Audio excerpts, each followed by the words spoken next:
안녕하십니까. 이번 시간에는 저번 시간에 이어서 렘브란트의 대표 작품에 대해 알아보겠습니다.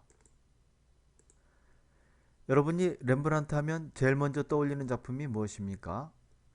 우리가 렘브란트 하면 많은 작품들이 떠오르겠지만 아마도 가장 많은 사람들이 떠올리는 작품은 야경이란 작품일 것입니다.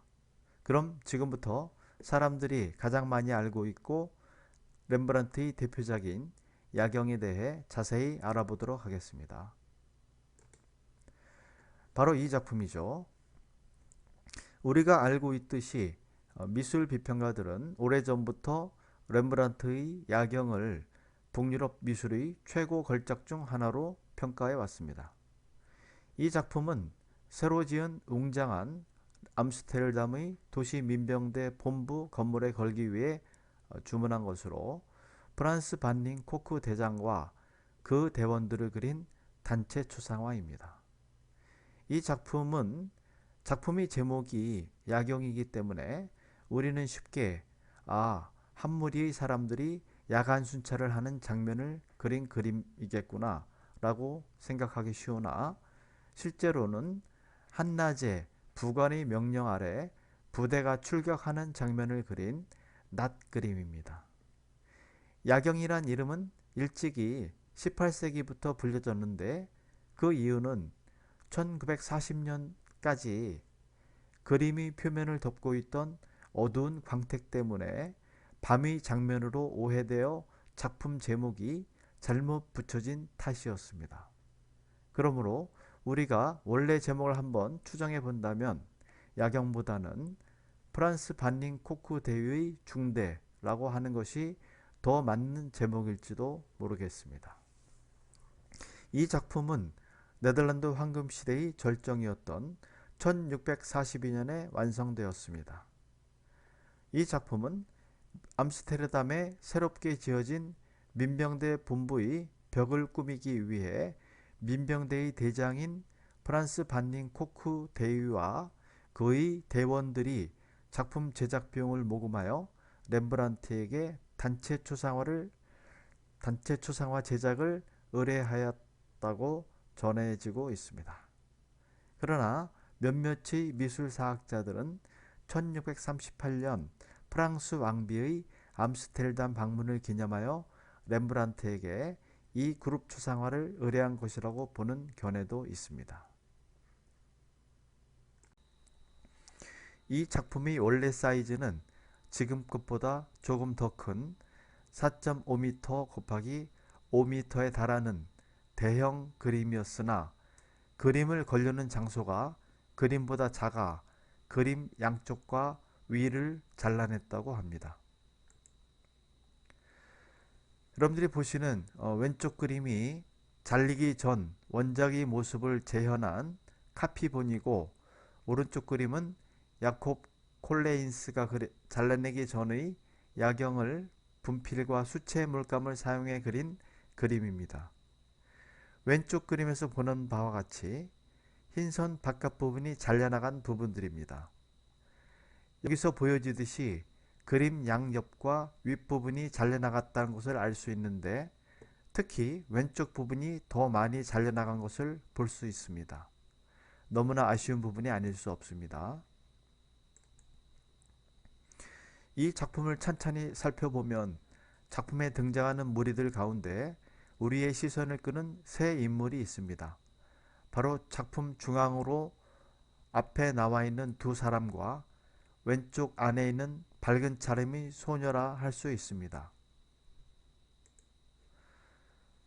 중앙의 두 사람 중 왼쪽의 검은 옷을 입고 가슴에 붉은 띠를 두르고 있는 사람이 바로 민병대 대장인 프란스 반닝 코크 대위이고 그 옆에 노란 옷을 입고 가슴에 흰색 띠를 두르고 있는 사람은 빌럼 반 루이텐베르흐 중위입니다.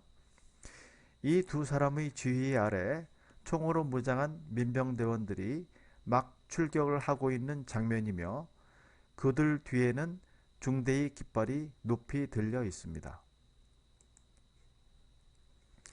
그리고 또 한 사람인 금발이 소녀는 노란 드레스를 입고 머리에는 진주로 장식을 하고 있으며 허리춤에는 중대의 상징인 수탉을 차고 민병대의 잔을 들고 있습니다. 이 소녀의 모습이 바로 중대의 상징을 나타내고 있는 것입니다. 이렇듯 그림 안에는 민병대원들 뿐만 아니라 금발 소녀와 어린 소년, 북치는 사람 등 총 31명의 인물들이 그려져 있습니다. 이들 인물들 가운데 부관과 소녀는 밝은 빛 아래에 있으며 그들을 제외한 다른 사람들은 어둠 속에서 머리 부분만 밝게 표현되어 있습니다. 이처럼 얼굴만 밝은 모습은 어떤 조명이나 불빛에 의한 것이라기보다는 얼굴 자체가 밝게 빛나고 있는 것으로 보입니다. 이로 인해 인물들의 모습은 더욱 생동감 있고 빛나는 것처럼 보이는데 이런 것들이 관람자들로 하여금 신비한 경험을 하게 해줍니다. 이처럼 렘브란트는 어두운 아치형 그늘에서 눈부신 햇빛 속으로 걸어 나오는 한 무리의 대원들을 그리면서 밝은 빛과 어두운 그늘의 극적인 대비를 통해 인물 저마다의 개성과 표정을 담아냈으며 그림 전체적으로 생동감 있고 드라마틱한 장면을 연출해내고 있습니다. 그러나 그 당시 네덜란드에서는 일반적인 단체 추상화의 유형으로 나란히 줄을 맞춰 가지런히 서 있거나 연례 행사에서 앉아 있는 모습처럼 그려지는 것이 정형화되어 있었습니다. 지금 이 그림들이 바로 그 당시 그런 유형으로 그려진 단체 추상화들입니다. 렘브란트에게 주문한 주문자들도 이들 단체 추상화 그림처럼 자신들의 모습이 한 사람 한 사람 또렷이 그려질 것이라고 믿었을 것입니다. 각자 자신의 옷 중에서 가장 멋진 옷으로 차려입고 모델이 된 주문자들은 모두가 다 당당하고 영웅적인 모습으로 작품 속에 그려지길 기대하고 있었을 것입니다. 그러나 그들의 기대와는 달리 렘브란트는 인물들을 그룹 짓거나 줄을 세우는 이런 일반적인 구성 방식이 아닌 렘브란트만의 역동적인 구성과 생동감 넘치는 장면으로 추상화를 그렸던 것입니다. 이렇듯 렘브란트는 단체 추상화를 모두가 돋보이도록 그리지 않고 자신만의 스타일로 그렸으며 심지어 이들 중 몇몇은 어둠 속에 가려져 있거나 희미하게 처리되어 얼굴이 뚜렷하게 드러나지 않기도 했습니다. 이 때문에 여기저기서 불만이 터져 나왔고 그런 사람들은 렘브란트에게 자신의 몫을 지불하지 않겠다고 거부하기도 했습니다. 이상으로 살펴봤듯이 렘브란트의 야경은 화면 안에서는 사람들 저마다의 모습을 어색한 단체 사진이 아닌 자연스러운 스냅 사진처럼 솔직하게 표현하고 있습니다. 렘브란트는 거대한 이 작품 안에서 전체 부대의 약진을 포착하고 있으며 이 그림을 보는 관람자들은 분주하게 각자의 임무를 행하고 있는 그들로부터 활기와 약동감을 느끼게 됩니다. 렘브란트의 야경은 인물들 각자의 분주한 움직임 속에서의 정지된 한순간을 기록하고 있는 것입니다. 또한 렘브란트는 이 작품에 강렬한 빛과 어둠, 동적인 활력, 극적인 효과를 부여함으로써 이 단체 추상화를 북유럽 최고의 걸작으로 올려놓고 있습니다.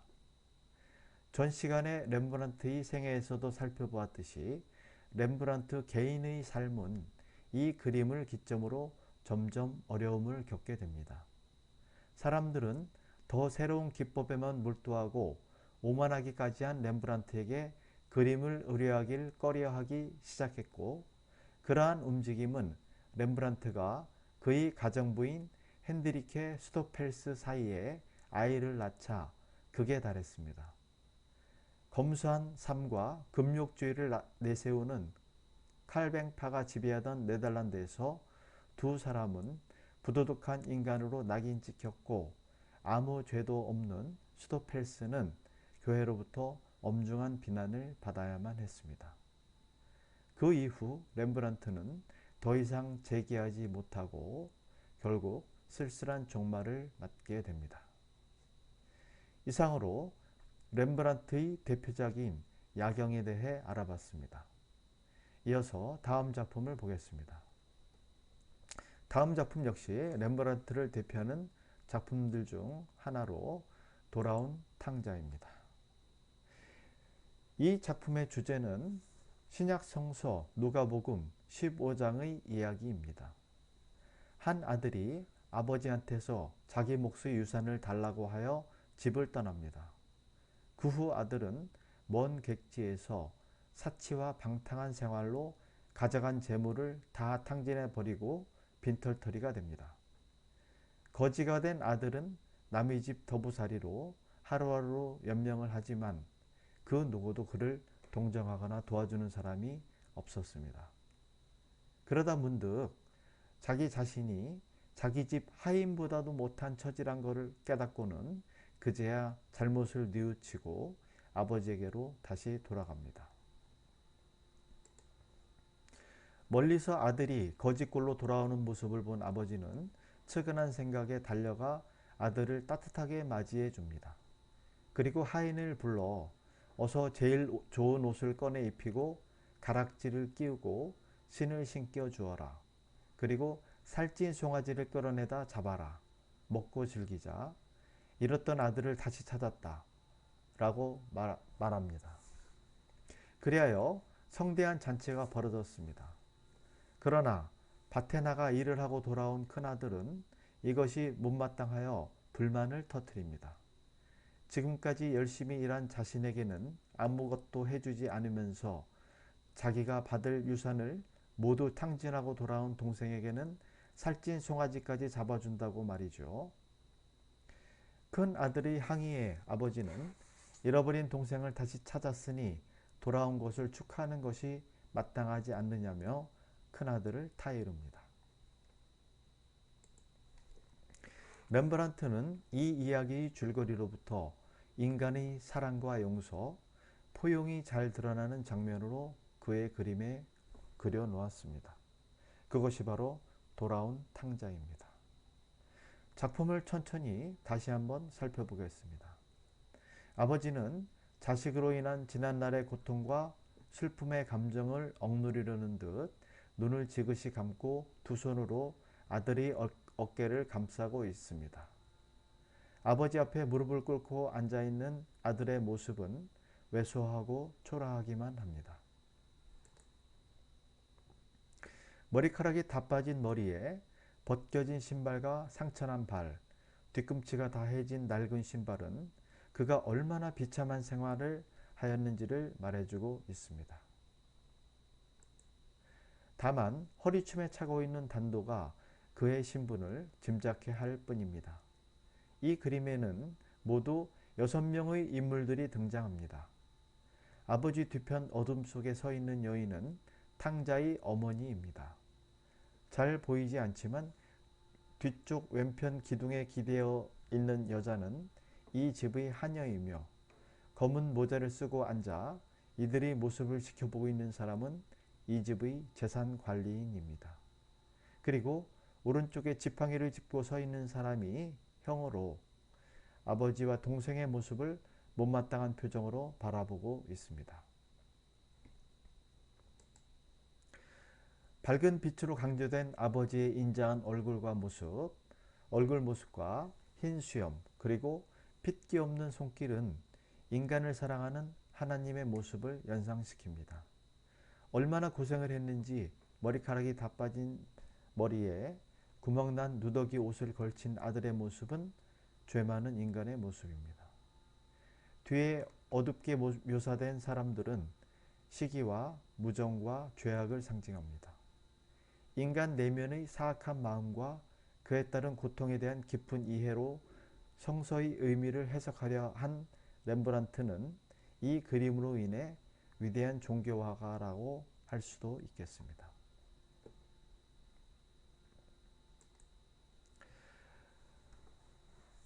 이 작품은 렘브란트의 자화상입니다. 렘브란트는 63년이라는 길지 않은 생애에 약 60점에 달하는 자화상을 남겨놓고 있습니다. 이 방대한 자화상을 그린 화가는 서양 회화 사상 그 유래를 찾아볼 수 없으며 굳이 비길 만한 예를 찾자면 짧고도 비극적인 생애를 산 같은 네덜란드 출신의 화가 빈센트 반 고흐가 있습니다. 일반적으로 이처럼 자화상을 많이 그린 화가들은 자기응시의 화가, 다시 말해 자기 자신의 내면을 깊숙이 파헤치는 내향적이자 인간의 정신적 갈등에 남달리 강한 관심을 가지고 있는 화가로 지적되고 있습니다. 그리고 렘브란트에게 있어 자화상은 렘브란트 자신의 인간적인 면모와 예술적 편력을 더듬는 이정표가 되고 있기도 합니다. 이 작품에는 연대가 기입되어 있지 않으나 다른 자화상과 비교하여 1628년 경의 것으로 추정되며 그럴 경우 렘브란트 나이 22살에 그린 초상화로 가장 젊은 날의 초상화로 보여집니다.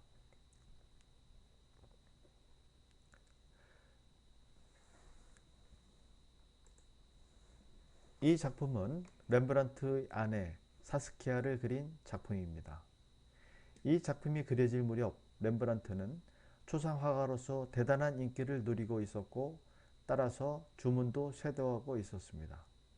그러한 주문 초상화 제작에 바쁜 틈틈이 그는 아내 사스키아의 초상화를 적어도 10여 점 그리고 있었습니다.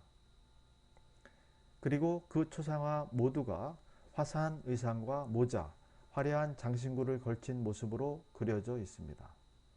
이 초상화에서 렘브란트는 어두운 바탕 위에 선명하게 부각되고 있는 옆 얼굴, 정교한 채색에 의한 의상과 장신구의 리얼한 질감 표현 등 렘브란트가 이제까지 습득한 기법적인 완숙함이 구사되고 있으며 동시에 사스키아를 통해 이상적인 여성상을 구현시키려 하고 있습니다. 예루살렘의 파괴를 슬퍼하는 예레미야. 렘브란트는 1630년을 전후해서 혼자 있는 노인의 단독상을 즐겨 그렸습니다. 이 작품도 그들 중 하나이며 모델은 그의 부친으로 여겨집니다. 렘브란트의 라이던 시대는 유화 기법이 수령기였으며 이 작품은 그 완성 단계에 도달했음을 보여주고 있습니다. 어두운 암굴에서 부각되는 인물, 금속 용기의 반짝임, 묵직한 천의 질감 등 이 모두가 20년대 생경했던 광택과는 달리 차분히 가라앉은 색채 속에 오히려 광채를 빛내고 있습니다. 작품의 주제는 물론 성서에서 취한 것이나 이 그림과 일치되는 내용은 없습니다. 렘브란트가 그 주제를 자유롭게 해석한 것으로 보이며 예언자로서 예루살렘의 불운을 내다보고 있던 예레미야는 예루살렘 사람들의 불행을 생각하며 슬픔에 잠겨 있습니다. 십자가에서 내려지는 그리스도. 이 작품은 그리스도의 순환에 관한 연작 5작품 중 두 번째 작품입니다. 이 연작은 십자가에 못 박히는 그리스도에서 시작되어 십자가에서 내려짐, 승천, 매장, 부활의 5부작으로 되어 있으며 이 연작의 완성에는 7년이 걸렸습니다. 이 7년에 걸친 그리스도의 순환 연작을 통해 렘브란트가 추구한 것은 바로 인간의 내면적 감동의 표현이었습니다. 그러한 감동의 표현을 그는 일단은 극적인 명암의 대비로 포착했고 인물의 포즈와 배치에 있어서의 동세 그리고 테마 자체가 지니는 비극성을 어떤 의미에서는 매우 단출한 화면 구도 속에 압축시키고 있습니다. 이 그림은 아마도 동시대의 바로크 회화의 거장 루벤스의 작품을 의식해서 그려진 것이 아닌가 생각됩니다. 이 작품이 바로 루벤스가 그린 십자가에서 내려지는 그리스도란 작품입니다. 동명의 렘브란트 작품보다 20년 전쯤 그려진 것으로 동화 플란더스의 개에서 주인공 넬로가 죽음으로써 보고 싶어 했던 작품이기도 합니다.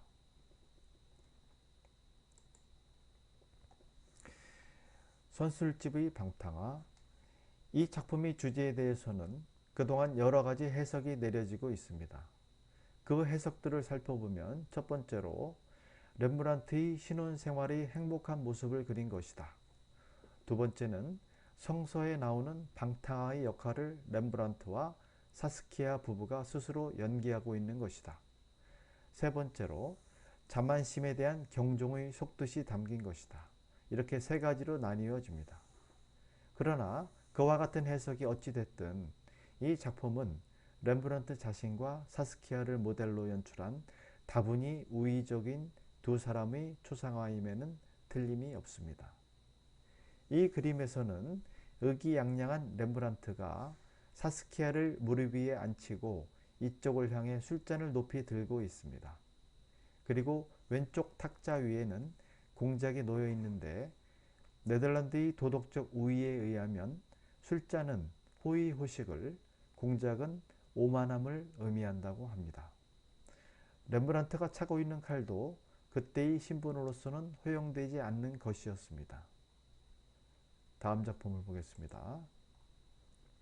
도살된 소. 제목이 도살된 소란 작품인데 렘브란트가 이 그림을 통해서 무엇을 나타내려고 했는가에 대해서는 전혀 알려진 바가 없습니다.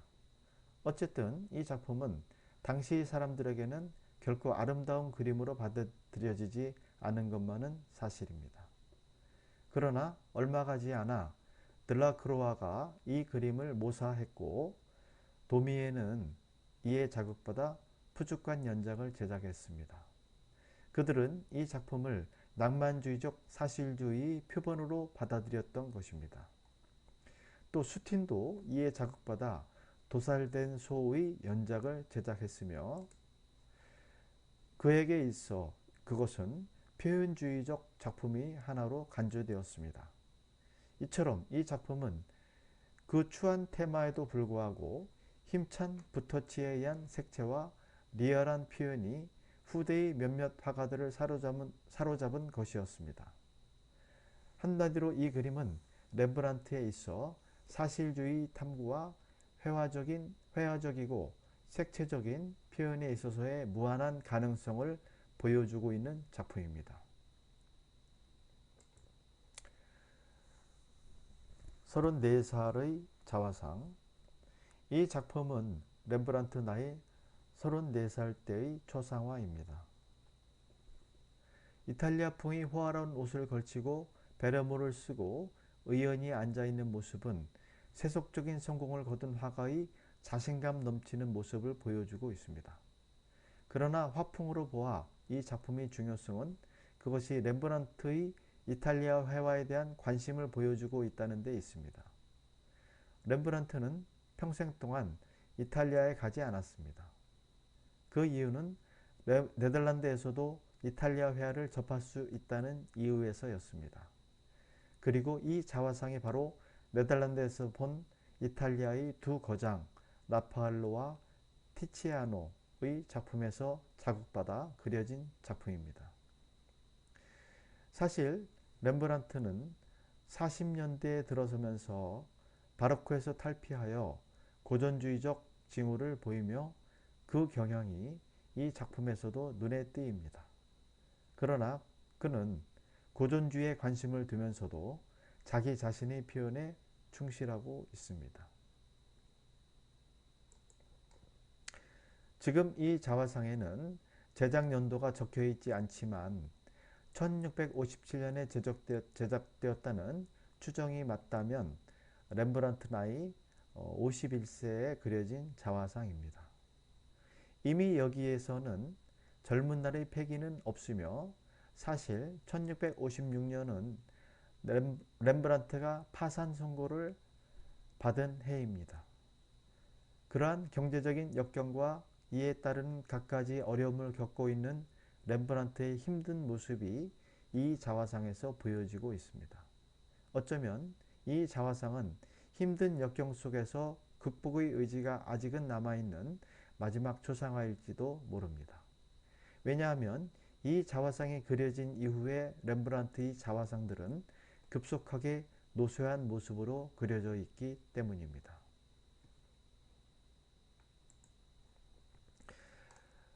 마지막으로 감상할 작품은 사도 바울의 모습을 한 렘브란트입니다. 이 자화상이 그려진 1661년은 노년에 들어선 렘브란트로서는 매우 풍성한 다작의 해입니다.